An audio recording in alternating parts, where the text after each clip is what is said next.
Bismillah, alhamdulillah, wa salatu wa salam ala rasulullah wa ala alihi wa sahbihi ajma'in, ashhadu an la ilaha illallah wa atuhu la sharika lah, wa ashhadu anna Muhammadan abduhu wa rasuluhu ma ba'd. Assalamu alaikum. My name is Yusuf. Do you say Yusuf? You say Yusuf. You're very good. I wish you'd teach my wife. She keeps mispronouncing it. She calls me useless.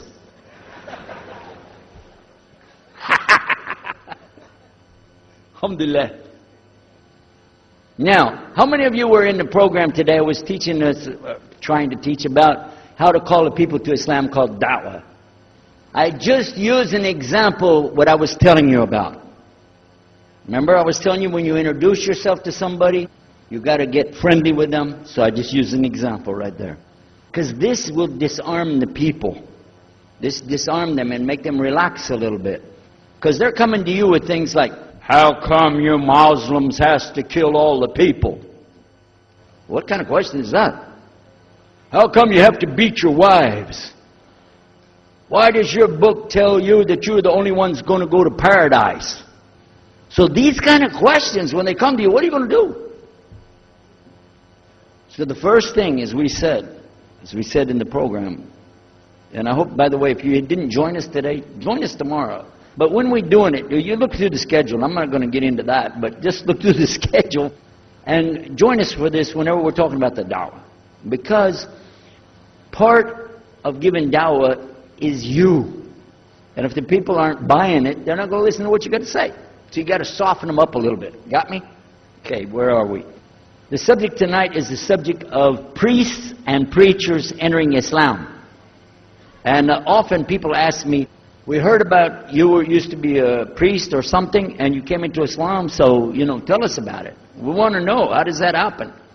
And it's not just Muslims who want to know. Non-Muslims would like to know the story too, because they feel like, you mean you didn't understand? I mean, you were a priest, you didn't understand about Jesus? Come on, man! So, it's a topic that I talk about a lot. The first thing I have to do is clarify a couple of points. I was not a priest. In the English, we use the word priest to mean somebody who is in the Catholic Church. If you're not from the Catholics, if you're from the Protestants, then you don't use that term. We usually use the term, for instance, pastor, minister, preacher, reverend, and these are some of the titles. We came up with an awful lot of them because that's the way humans are, right? Give ourselves titles. So, I was a preacher and a minister of music. But that doesn't really matter, but just if you're talking to a Christian and you say a priest, he's going to say, oh my God, how is that? And when they find out, oh, you weren't a Catholic, well, that's a lie, then you weren't a priest. So I want to clarify that. As a matter of fact, I will tell you in my own estimation, I'm probably the least of the factions within this equation. Because there were so many other people that came into Islam at the same time I did. That's why it takes a little bit of time to tell the story. But they asked me to tell it tonight, so we're going to do that. But I want you to listen carefully to realize what goes through the mind of a person that's not Muslim. Okay? And I usually start out by telling people that my father and I were both ministers, and both of us were also businessmen. In the reverse order. We were business first and preacher second. Got me? Because, well, as they say, business is business. And that's exactly how it worked. We operated mostly in Texas. We had a place in San Antonio, Houston, and also in the Dallas area. And we were very concerned about Christian conditions. So my father started something called Concerned Christian Centers. And basically, if you look at it from a material point of view, it was a place to sell stuff. But what we would do is take consignment things in. People could bring things into us, and then we would sell it and keep part of the money.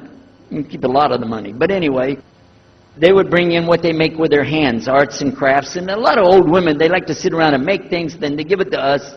And this helps the church, which is called the church, and then it helps them as well. So it became like business and religion tied together, and that's very common in our country. At one point, my father told me, we're going to start doing business with a man from Egypt. Well, I said, well, oh, this is great. International sounds good. We can put this in our business card. We're international. He said, and this man, he's from Cairo, Egypt. And that's where, if you know, they have the Nile River. They have those big pyramids. They have the Sphinx, Abu Hul. You know, they got everything. I'm saying, oh, this is good. He said, and he's a Muslim. I'll never forget it. I've told the story many times, but it's just like it happened yesterday. I'm standing in between the kitchen, in the dining room and the living room area. You know, like this when we're talking, and I just stopped like this. I said, what? A Muslim? No way. No way do I want anything to do with that. Dad, come on, you should know better than anybody.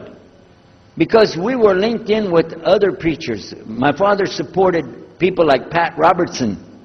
Huh? You know him? Pat Robertson? And Oral Roberts. He's not very popular anymore, but he used to be real strong. And his ministry up in Tulsa, Oklahoma.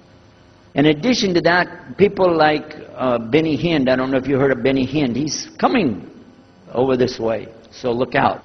And there's many of them. John Hagee, and the list goes on. Jerry Falwell, Jimmy Swaggart. Some of the names, maybe you heard those before. We know these people. We know all about them. All about them. Okay? So at one point, here I am standing there talking to my father about a Muslim. These are the enemies of God. This is what we've been taught. These same people, I just mentioned their names, in their preaching on the television and so on, this is what they teach. Muslims are no good. Now it just became Muslims are terrorists. But back then, you know, we didn't reach that level yet. We were still just kidnappers, hijackers, you know. They said that Muslims don't believe in God, that they're worshiping a black box in the desert, and they kiss the ground 5 times a day. Now that's what we know, man. So here's this Muslim going to do business with us. I told my dad, no way, I'm not going to do it. And he insisted. He said, I want you to meet this man. He's very nice. And I said, I don't want to meet him. I never am like this, by the way. But on this case, I said, no, that's one thing I'm going to stand firm against. We're not going to do it. He said, I want you just to meet him. I said, all right, I'll do it for you. I'm going to do it my way. I'm going to go to church. And it's going to be on Sunday. When I come out of the church, I'm going to have my Bible under my arm. I'm going to have the salib. I used to carry a big cross. I'm going to have my cross with me. And I'm going to have my hat that says, Jesus is Lord. And I'm going to have my wife, born-again Christian, with me. And we are going to get this demon, devil, infidel, Muslim. And we're going to show him Jesus. And this is a true story, by the way. So I got up that morning on Sunday, and I was thinking, man, you know. We went to church. Strangely enough, the preacher was preaching out of the Old Testament about salvation coming at the time of David, which really puzzled me, because according to Christianity, it's coming through Jesus. And it really, that opened a door for me, but that comes up later in the story. Why was he saying there's salvation before Jesus? That's interesting. Now, when I get there to my father's store, I'm looking around, you know. I'm looking for somebody wearing, you know, a long white robe and some kind of black, you know, thing over that with a long beard. And I guess I was looking for me, wasn't I? Anyhow, when I get in there, I don't see this guy. By the way, imama, sword, everything. Ayatollah Khomeini, maybe. This is what I had pictured. I said, where is he? I'm ready. My father said, he's over here. I said, where? I said, here. This is a normal guy. He was normal. He didn't have a beard. He didn't have any hair at all. How do you do? I told him my name. He introduced himself. His name is Muhammad. I said, how do you do? After the niceties of hello, how are you, how's everything, I said, do you believe in God? He said, yes. Oh, yeah? Sure. He said, yeah. Abraham? Yeah. What about David and Suleiman? He said, yeah. So when I meet this man, I'm impressed that he's believing these things, but I thought maybe he's just saying it. So I even asked him, what about Jesus? Because I thought maybe they're first I thought Muslims were like Hindus. That was first. And then when he said he believed in some of the things of the Bible, I said, okay, maybe they're like Jews. So that's when I said, yes, but what about Jesus? Do you believe in Jesus? And he said, yes. I said, okay, wait a minute. This is going to be easy. I can convert this guy. So I agreed that we're going to do business with him. And in fact, I took him immediately out to have tea together. We sit together, drink tea, talk a little while. And I started trying to teach him right away. I'm in the Bible. I got it right there. Flip it open. Genesis. Let's talk about Abraham. What do you know about Abraham? Abraham, he had 2 sons, you see. And blah, blah, blah, blah, blah. And I'm doing all the preaching to him. You imagine this? And he sat there. Okay. He's a graduate of Allah's heart. And he's, like this. Get me? You know what I'm saying? Well, it happened that during Ramadan, some of his friends that he was staying with had to move their apartment around or something, and he was going to go stay in the masjid for itikaf in Ramadan. It's normal. We didn't understand. I thought he has nowhere to go, and I told my dad, this man has nowhere to go. And my dad said, no, he's got money. I said, no, he doesn't. Daddy, I'm telling you, he has no place to go. I heard him say he's going to go live in the mosque. To a Christian, if you're going to live in the church, ooh, that's the worst. So I said, let me offer that he can stay at our place. And my dad said, no, you don't do that. That's not right. I said, no, I'm going to offer it to him. I went to him and I said, how would you like to come stay at our place? He said, no, I want to go and stay there. I want to stay in the mosque, and it's something good. I said, oh man, look at this poor man. Oh my God, he doesn't know, he just, oh, poor soul. Please come and stay in our house. And he said, no, I can't. I need to go stay over there. I said, look, I'm scratching his dignity. So I told him, listen, no. I want you to come and you can pay. You can pay money and stay with us. He said, how much? I said, $15 a week. Which in America is like nothing. $15 is nothing. I said, and then he kind of hesitated. I said, and we'll pay for all the food. Well, you eat $15 worth of food in one day in America. He said, okay, all right. And I told my dad later, I said, see how I did that? Because now he'll stay with us. He knows he's getting a good deal on the food, and I was making it all about money. Well, I didn't know he wanted to come and stay with us. He wanted to learn about how are Americans and how is the dawah going to be. What do we believe? Especially people who are preaching. So he came and stayed in our house. And I said, well, now that's good. I'll travel with him and go with him in places, and he'll see and he'll learn about Christianity. As we were traveling and working together, we put up tables just like this and booths and things and set things out for people to come and look at them and sell things. And I caught him one time. When somebody wanted to take something from the front, he took it from the back and gave it to him. And I looked at him. And the next time somebody started to take something, he took from the back and gave it to him. I said, hey, Muhammad, we take the stuff from the front because that's the old stuff. The new stuff in the back, just hold it back. You know what I'm saying? This is dated material. Get rid of the junk first. He said, no, I can't. In my religion, we can't sell something unless we give the people the best. I said, got me on that one. And I'm supposed to be telling him about a better deal. I said, okay, yeah, whatever. You're never going to make any money, though. But that's all right. Over a period of time, I came to learn a lot of things. Also about being humble.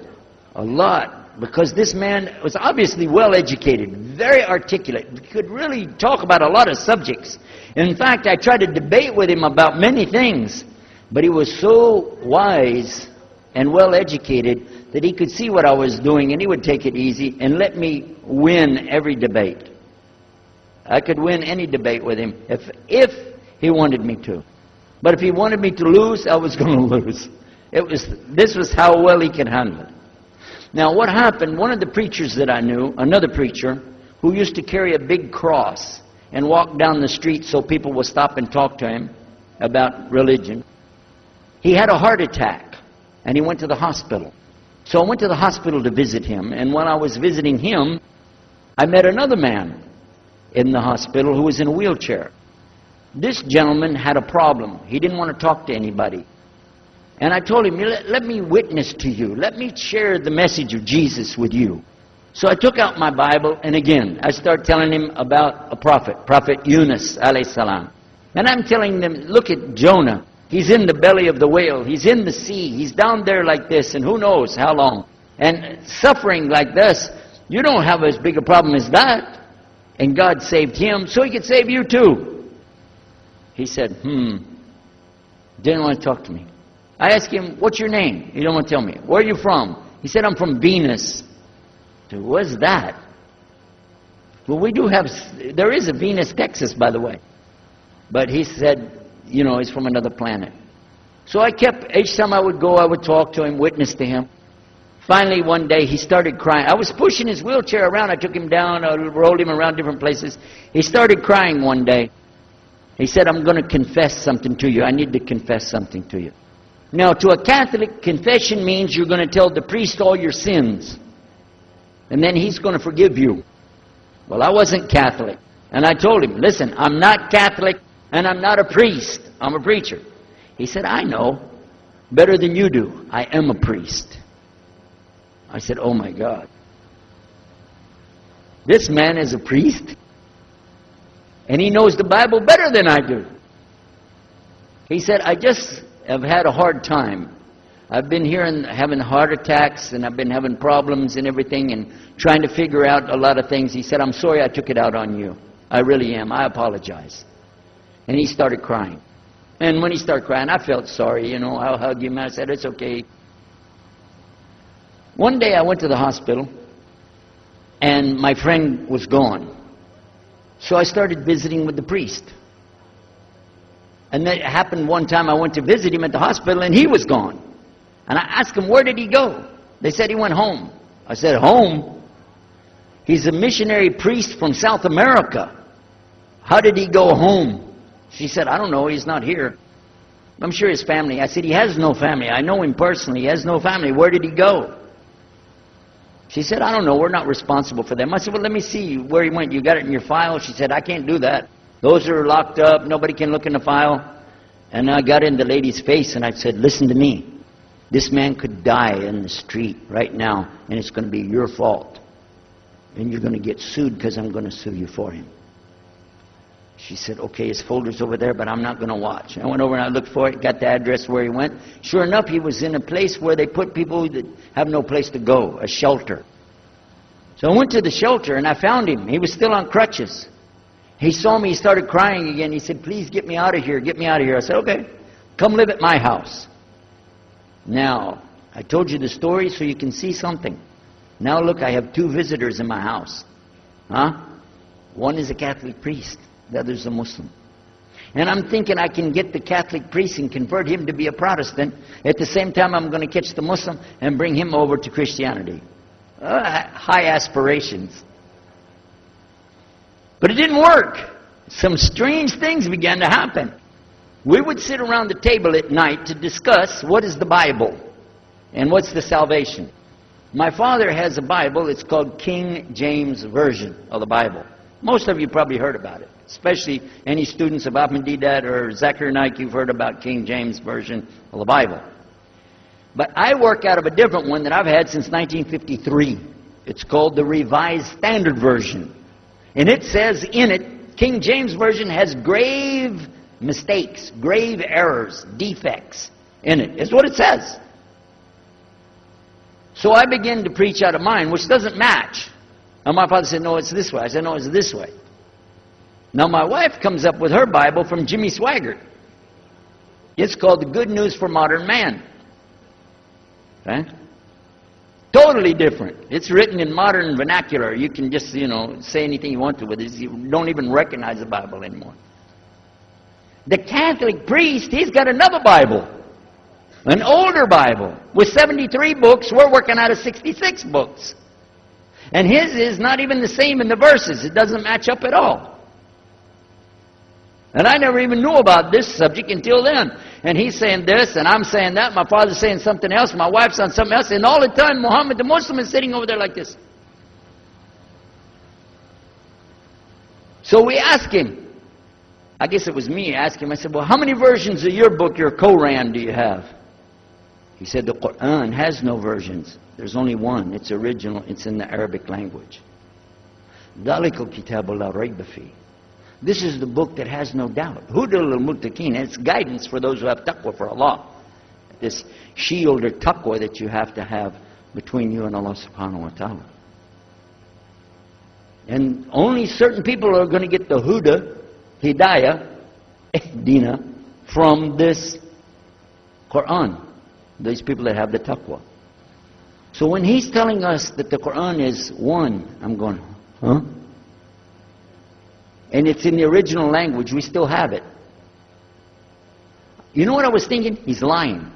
I was sure he was lying because he could see the problem we were having, and he just sat back and made that up. But I don't know Arabic at that stage, so I don't know what to say. You know, maybe, I don't know. And he left it at that. He didn't try to preach. But it put a big doubt in my mind now about, we got all these books, he's got one, and la rayba fi, no doubt in it. So another time we had another discussion that came up. Now this time I went to the other preacher who had the cross. And I was asking him, I want to be able to explain the Trinity. He said, you know the Trinity. I said, yeah, I know. And I know the Council of Nicaea when we had it. But I want to know the way to explain it so a human being can just understand it.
dress like this.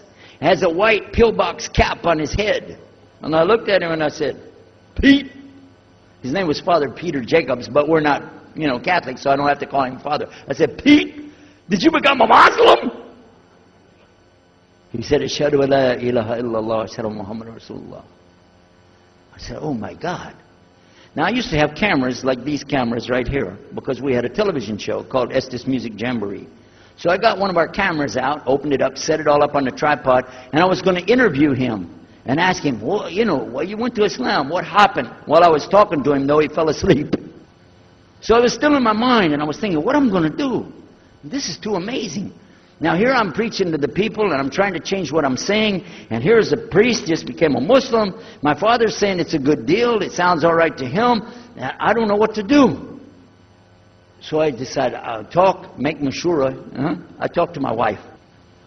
We have an apartment upstairs. We were in our apartment up there, and I'm telling her, oh, a priest became a Muslim today. What is that? And can you imagine what they were saying about the Quran and saying about this and so and so? All of a sudden, she said, I want to get a divorce. Oh, whoa. It's not the subject, but what happened? She said, no, all this talking about religion and talking about Islam, and so I can see. I said, oh, no. No problem here. No problem. I said, you thought no, I was just observing somebody else. No, I'm not interested. Trust me. I don't want to be with those Muslims. The last thing I want to do is be with a Muslim.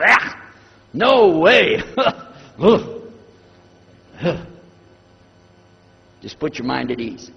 She said, I need a divorce. I said, where are we going with this again? What's the problem with that? What happened? She said, a Muslim can't be married to a Christian. I said, what? No, wait a minute. Hold on. I don't look at me. I'm telling you, I swear, I don't want to be a Muslim. Okay? Okay? And even if I did, don't you remember what he said? A Muslim man could be married to a Christian woman. It's not a problem. But I'm not saying I want to. I'm just saying it's not a problem. She said, that is the problem. A Muslim woman can't be married to a Christian man. I want to be a Muslim, so I need a divorce. I'll never forget, I was sitting right on the edge of the bed, just sitting there, and I almost fell over. I said, at last, I can tell the truth. I can say it.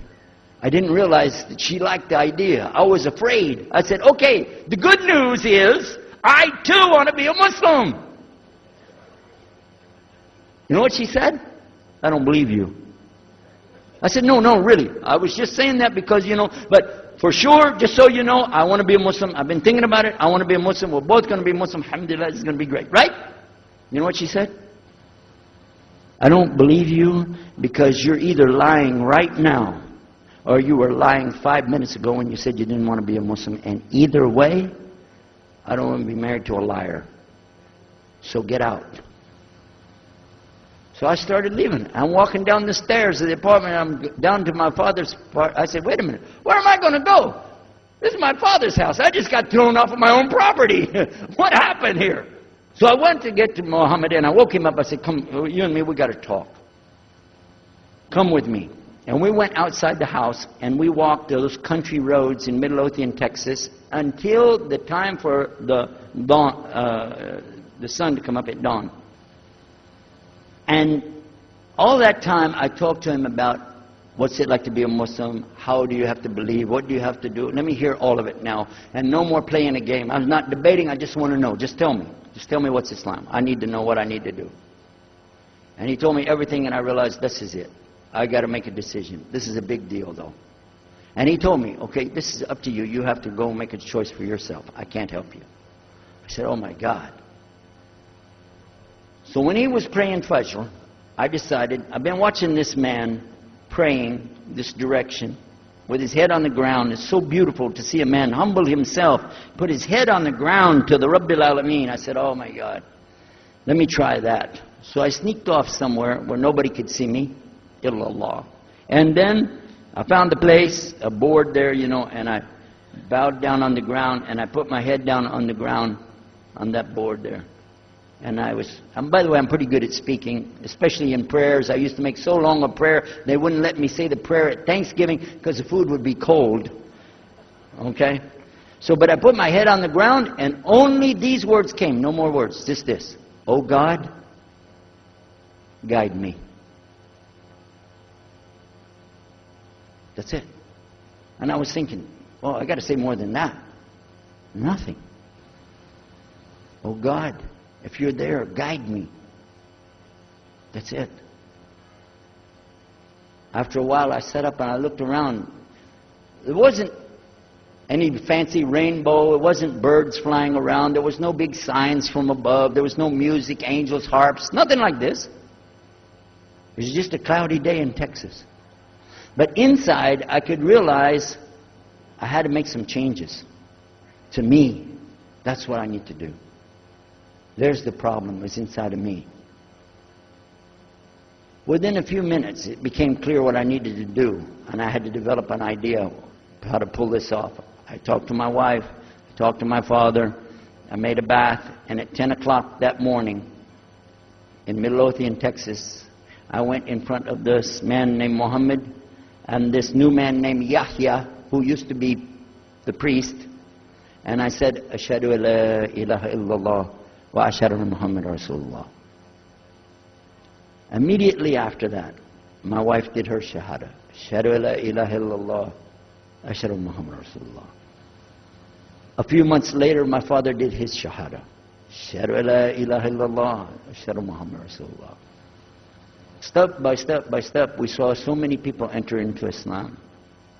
We wanted to tell the whole world what is Islam. We wanted everybody to know the real Islam. I said, how could this escape our knowledge? How could we not know about this great and wonderful thing called Islam? And it looks like all we got to do is just tell the people. I went to the imam of the masjid there and I told him, let's tell the people. Then I found out something else about us as Muslims.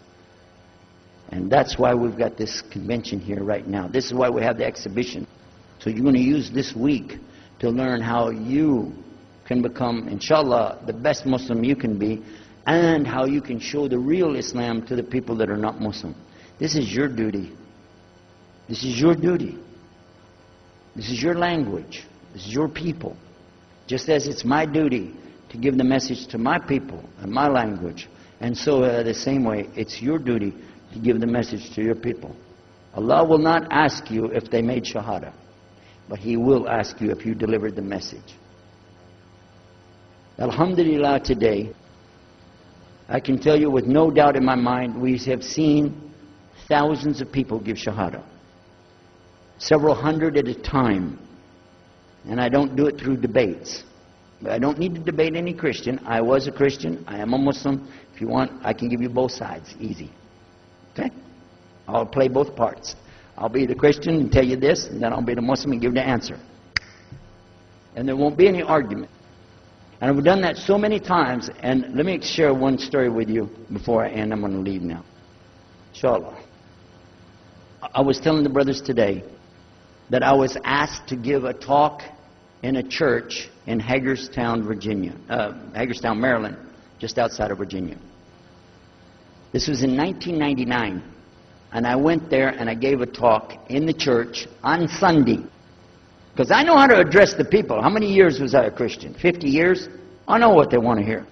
Get them ready, and they said, oh, wow, this is normal preaching. But then when I came to the part, La ilaha illallah, I stayed on La ilaha illallah until they said, yes, that makes sense, it makes sense. There was one old lady that she was saying yes. Afterwards she said, yes, but I just don't want to do it the way you're telling me. Okay? But guess what else happened? 2 people did shahada right there. Hello? In the church. In front of their preacher. They said, yes, we agree. We like this. We want to know more. And we say there's only one God to worship. Shahadu la ilaha illallah. In front of the preacher. And one of them was his daughter. I took them to the masjid and they did shahada in the masjid that afternoon, a Sunday afternoon. And later the boy, he married the girl. They're Muslims living there now. Now, let me ask you a question. If I would debate and argue with this preacher and made him look stupid, would he ever bring me back again? No. I'm going to ask you a question. If you were at a place and you saw somebody change their religion to another religion in the temple of that religion, and the father was the priest there, what would you think? Is that man ever going to call me again? Do you think he'd call me again? 3 months later, he called me again. Come back again. We really enjoyed it so much. I said, how's your daughter doing? I want to remind him, see what he's going to say. He said, well, she's doing fine. She likes Islam. It's very nice, lovely. She treats us so good. You know, we're amazed at her personality. We love you guys. Could you please come back again? And I did, alhamdulillah. So I'm just showing you that it's not guidance from me, not guidance from you. It's guidance from Allah. Allah guides whom He wills. Whom He wills. So we ask Allah to guide me, all of us, and all the people. And whoever He guides, they'll be fine. But whoever Allah doesn't guide, they got a problem. Serious problem. Our job here is to do one thing. Communicate the true message. If the people don't want it, that's your choice. That's their choice. You don't have to take it. But it's our responsibility in putting this on, all the scholars that are here, it's their responsibility to tell us what's the truth in Islam and let us see for ourselves. And that's what we're going to try to do through this week. So I need you guys to listen to me. You have to participate. Your side of it. Your side of it is to show up every day. And your side of it is to bring other people. Jazakumullah khair. Wassalamu alaikum.